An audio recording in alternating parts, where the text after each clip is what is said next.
It's just a corrupt organization. And you think that happens in Alabama? Without a doubt. Right. Did you hear about Huntsville? That's over near you. Yes, Okay. I did hear about it. I don't know a lot about it, but I did hear about it. So Huntsville's a small town. I think they had 5 cops. It's kind of south of Decatur, north of Birmingham on the interstate there. And they came up and they just fired everybody. They fired the police chief on down and got rid of everybody. Were some of them related? I think so. Yeah.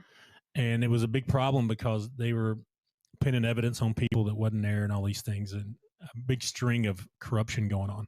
Yeah. And they just fired all of them. So we may see that in Norfolk County, Massachusetts. I don't know. Yeah, no, I definitely think it happens here. I had a run-in with a police officer while I was on a job, which is, we have that sometimes, especially for surveillance. Sometimes you can call local police departments before and say, hey, I'm going to be here running surveillance, so you can give them a heads up. Right. Sometimes you do, sometimes you don't.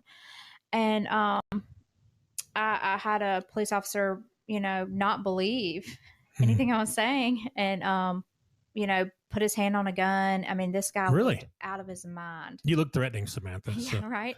Well, he looked completely out of his mind, and he was like, your story's not matching up. And I was like, I was so nervous. And he's like, why are you, you're nervous? And I was like, well, you're interrogating me. I'm just you get your hand on a job. Pistol. So. Yeah, you have your hand on a gun. So there was just something off. So I went back, being an investigator, ran a background report on him, pulled his, all of his criminal, his civil records, and it came back. I mean, I'm talking about a criminal record a mile long. Really? Just domestic violence after domestic violence after domestic violence, like multiple. How's he a cop? Children involved. Well, he pled guilty to these charges.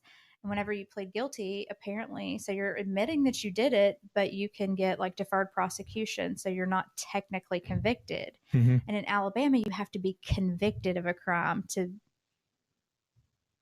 You see what I'm saying? For it to go on your record, kind of. Yeah, deal. for it to go on your record, to be for them to not hire you, to not get your APOS certification. So APOS gave him a certification because although he admitted to these violent crimes, some including children, that he was eligible. And so I did a Freedom of Information request. Because part of the APOST, I don't know if you're familiar with this, but it's a good moral character standard, to ask them to define that.